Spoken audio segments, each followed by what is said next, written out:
जय श्री राधे दोस्तों, केपी की वाणी चैनल में आपका स्वागत है। माता रानी का आशीर्वाद पाने हेतु कमेंट में जय माता दी अवश्य लिखे। वहीं अगर आप महाकाल के भक्त हैं, कमेंट में हर हर महादेव अवश्य लिखे। यकीन जानिए माता रानी संग महादेव की कृपा आप पर और आपके पूरे परिवार पर अवश्य बरसेंगी और आप परिवार स्वस्थ एवं सुखी रहेंगे। साथ ही आपकी सभी मनोकामनाएं यथाशीघ्र अवश्य ही पूर्ण हो जाएंगी। दोस्तों, आज की वीडियो में आपको केतु के राशि परिवर्तन से जिन राशि के जातकों के वर्तमान में विवाह के योग हैं, इसके अलावा अगले 18 महीने तक इन राशि के जातकों के लिए शुभ योग बनेगा, उसकी जानकारी दूंगा। और यह जानकारी आपको विस्तार पूर्वक के अलावा केतु के भावों अनुसार से क्या प्रभाव पड़ता है उसकी भी जानकारी दूंगा। साथ ही आपको केतु के बारे में बताऊंगा।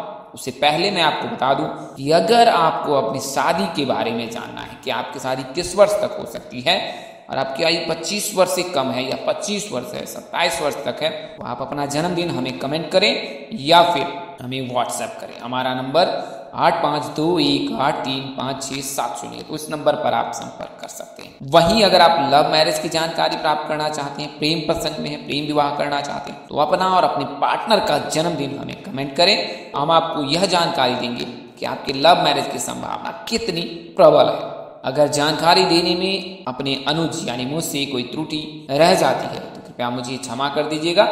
मेरी कोशिश आपको सत्य और सही जानकारी देने की रहती है। आइए अब वीडियो में आगे बढ़ते हैं। तो पहले मैं आपको केतु के बारे में बताता हूँ कि केतु राशि परिवर्तन कर चुके हैं। केतु वर्तमान समय में कन्या राशि में आ चुके हैं और 18 महीने तक केतु एक राशि में गोचर करते हैं। राहु भी इतने समय के लिए ही किसी एक राशि में गोचर करते हैं। तो राहु वर्तमान समय में मीन राशि में गोचर कर रहे हैं और केतु कन्या राशि में गोचर कर रहे हैं और 18 मई 2025 तक कन्या राशि में ही रहेंगे। तो इस दौरान कन्या राशि में जो केतु का गोचर हुआ तो क्या फलादेश आपको मिलेगा, उसकी जानकारी सर्वप्रथम प्राप्त कर लेते हैं और उसके बाद यह जानकारी ज्ञात करेंगे कि आपकी शादी किस वर्ष तक हो सकती है और इन 6 राशियों में आपकी राशि शामिल है कि नहीं। तो हिंदू शास्त्र जो है, ज्योतिष शास्त्र सबसे सर्वोत्तम माना जाता है।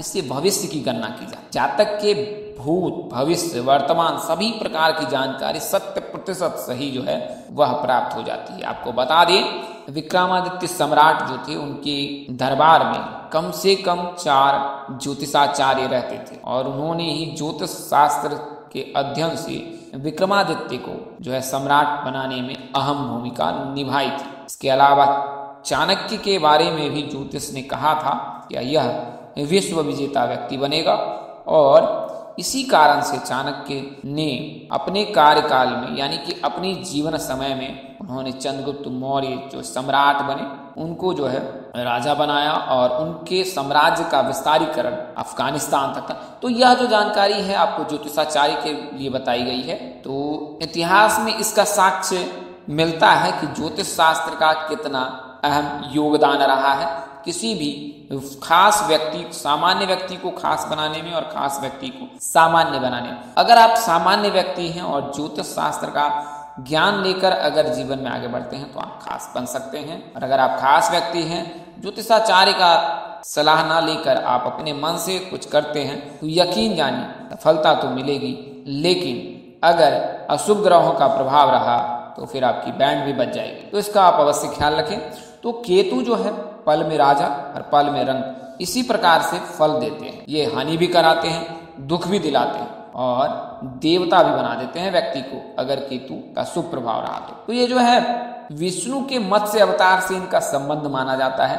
कथा इनकी अलग अलग है। कथा जो सर्वप्रथम एक कथा है कि स्वर भानु जब अमृत ग्रहण कर रहे थे तो उस समय में सूर्यदेव और चंद्रदेव ने यह जानकारी जो है सूचना भगवान विष्णु को दे दी और उस समय जो भगवान विष्णु ने सुदर्शन चक्र चलाकर जो है स्वर भानु के सर और धर को अलग कर दिया। तत्पश्चात वर्तमान समय में दोनों जो हैं वक्री चाल चलकर अपनी चाल चलते हैं और कभी भी सर और धर एक नहीं हो पाए। तो इसलिए उन्हें कभी कभी नर की श्रेणी में नहीं रखा जाता है। कई ज्योतिष नर की श्रेणी में नहीं रखते, कई ज्योतिष उन्हें नर की श्रेणी में रखते। तो यह ग्रह तर्क, बुद्धि, ज्ञान, वैराग्य, कल्पना, अंतर्दृष्टि, मर्मज्ञता, विक्षोभ आदि मानसिक गुणों का कारक होता है। केतु, अगर आप केतु की पूजा करते हैं, केतु मंत्र का जाप करते हैं तो आपके परिवार को समृद्धि दिलाएगा, सर्पदंश से बचाएगा, रोगों से बचाएगा, आपको धनवान बनाएगा वहीं अगर आप केतु के विपरीत जाकर जो है केतु के नापसंद चीजों को करते हैं तो आपको दुख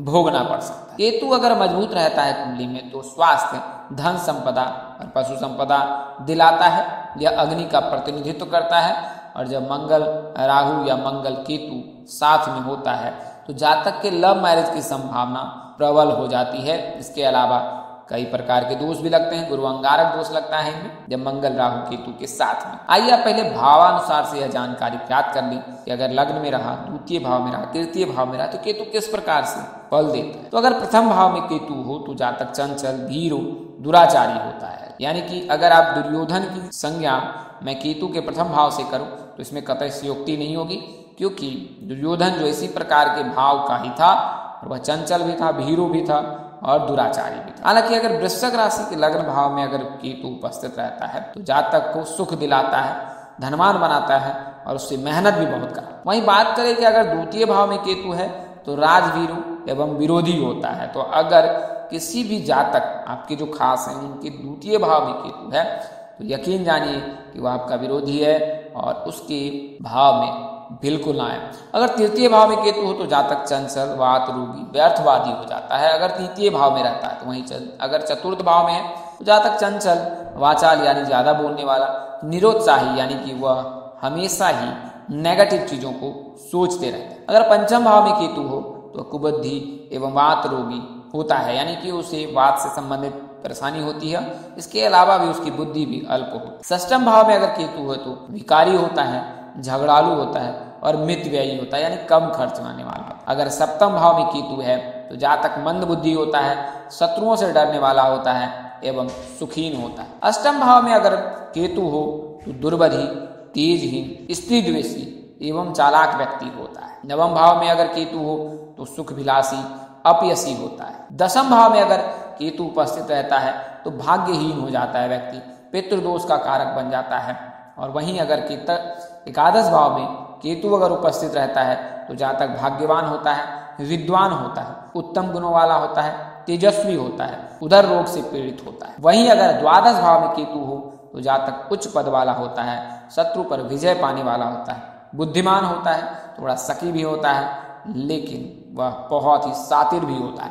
बुद्धिमान के साथ वह शातिर भी होता है। तो केतु का इस प्रकार से प्रथम भाव से लेकर द्वादश भाव तक फलादेश रहता है। आप अपनी कुंडली में यह जानकारी ज्ञात कर सकते हैं कि प्रथम भाव में, द्वितीय भाव में, तृतीय, इस प्रकार से क्रमशः 1 से लेकर द्वादश भाव के मध्य में किस भाव में केतु उपस्थित है। तो उससे आप यह जानकारी ज्ञात कर सकते हैं कि आपका जो है स्वभाव कैसा रहेगा या स्वास्थ्य कैसा रहेगा, भाग्य कैसा रहेगा। वहीं आपको बता दें अगर आपकी शादी में अड़चने आ रही है, शादी तय होने के बाद टूट जा रही है, शादी में किसी न किसी वजह से व्यवधान आ रहा है, आप परेशान हैं, आपके घर वाले परेशान हैं, तो आप केपी की वाणी से संपर्क कर सकते हैं। हमारा संपर्क नंबर 85218357 है। इस नंबर पर आप संपर्क कर सकते हैं और पूरी जानकारी ज्ञात कर सकते हैं। इसमें आपको विवाह से संबंधित सभी प्रकार की जो जानकारी है ए से जेड तक दी जाती है, जिसमें कब होगी, कहाँ होगी, कैसे होगी, किससे होगी, किस दिशा में होगी, कितनी दूरी पर होगी, किस नाम से होगी, किस राशि करनी चाहिए, जीवन साथी का रंग, रूप, स्वरूप, स्वभाव और उनका करियर कैसा हो, आपका करियर कैसा हो, लव मैरिज करना चाहते तो इसमें माता पिता की सहमति मिलेगी नहीं, संतान योग, राजयोग,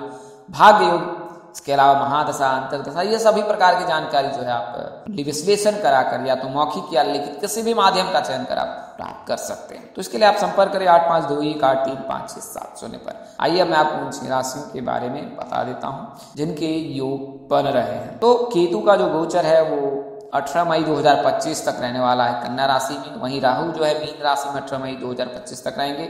शनि जो है वर्तमान समय में जो है कुंभ राशि में विराजमान है। गुरु जो है वो मेष राशि में विराजमान है। 1 मई 2024 तक गुरु जो है मेष राशि में ही रहेंगे। इसके अलावा शुक्र जो है हर महीने अपनी राशि परिवर्तन करते हैं। वर्तमान समय में कन्या राशि में गोचर कर रखे। 30 नवंबर को जो है फिर वो तुला राशि में गोचर करेंगे और फिर उसके साथ वृश्चिक से क्रमशः ये आगे बढ़ते जाएंगे। वर्तमान समय में सूर्य जो है वो तुला राशि में आने वाले महीने यानी कि इसी महीने में 17 नवंबर को जो है फिर वो वृश्चिक राशि में प्रवेश कर जाएंगे। तो कुल मिलाकर के सभी राशि अपनी राशि परिवर्तन करते हैं। कुछ राशियां जो है नियमित समय के पश्चात ही राशि परिवर्तन करते हैं, लेकिन अन्य जो राशियां वो कम से कम 1 महीने में राशि परिवर्तन कर देते हैं। चंद्रमा 2.25 दिनों में अपनी राशि परिवर्तन कर देते। तो प्रथम राशि, जैसा मैंने आपको बताया कि गुरु का गोचर मेष राशि में, तो मेष राशि इस श्रेणी में सर्वप्रथम है, यानी कि उस राशि के जातकों के लिए शुभ योग बन रहा है।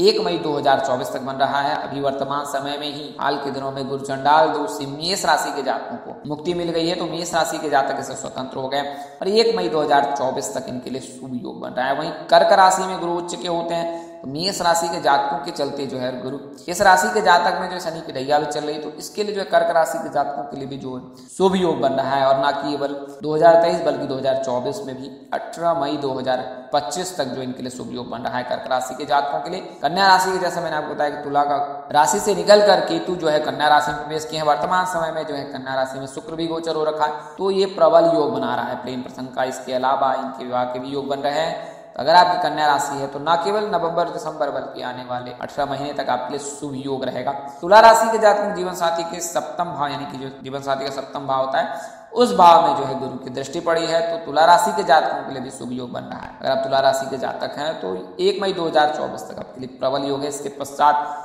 जो है फिर ये गुरु का गोचर वृषभ राशि में होगा, फिर आपकी राशि जो स्थान परिवर्तन होगा गुरु का, उसके अनुसार से फिर आपको फलादेश प्राप्त होगा। वर्तमान समय में यह फलादेश प्राप्त हो रहा है कि गुरु और शनि के चलते जो आपके लिए शुभ योग बन रहा है। धनु राशि के जातक जो है उनके 7.5 से मुक्ति मिली है 17 जनवरी 2023 को ही, और वो पूर्णतः स्वतंत्र है, अभी मुक्त है। किसी प्रकार का कोई भी अशुभ ग्रहों का प्रभाव उन पर नहीं चल रहा है। हालांकि अगर आपकी कुंडली में किसी प्रकार का कोई दोष लगा है तो प्रकांड पंडित अथवा ज्योतिष से संपर्क कर कुंडली विश्लेषण कर अगर ज्ञात होता है कि इसमें किसी प्रकार का कोई दोष लगा है तो उसका आप अवश्य ही निवारण करा लें। अगर निवारण करा लेते हैं तो तत्पश्चात आपको किसी प्रकार की बाधा नहीं आएगी।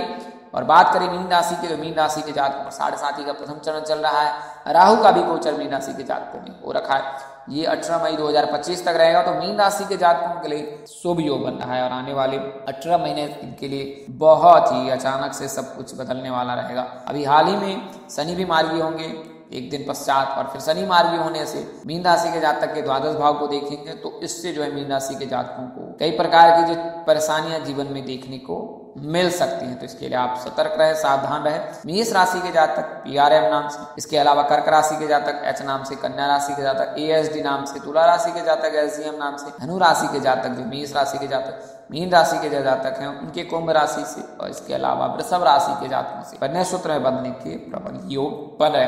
तो आज के लिए इतना ही, फिर मिलते हैं। तब तक के लिए आप जहां रहे स्वस्थ रहे, मस्त रहे, व्यस्त रहे। माता रानी की असीम कृपा आप पर बरसती रहे। परमपिता परमेश्वर आपको सद्बुद्धि सत्मार्ग और आगे बढ़ने की शक्ति दे। नमस्कार, जय श्री राम दोस्तों, जय श्री कृष्ण, जय माता दी, जय वाहिगुरु।